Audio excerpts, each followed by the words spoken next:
course, I'll be posting more of these kind of videos, but I just had to show you my new puppy. I decided to name her Tina after Christina Aguilera because she's one of my favorite, singers. Excuse me. And she's looking like, what in the world is this thing pointing at me? Oh, you heard her growl.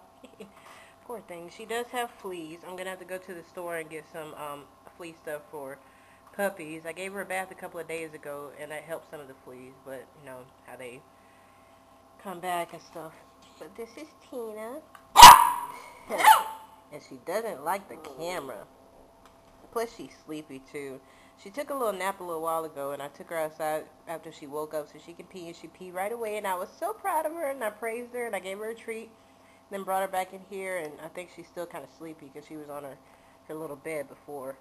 So, but this is my puppy, and she's about 6.5 weeks old now. And, yeah, that's her. I'll continue to take videos of her, as she gets bigger, and so you can see how she grows and everything like that. We'll talk to y'all later. Bye.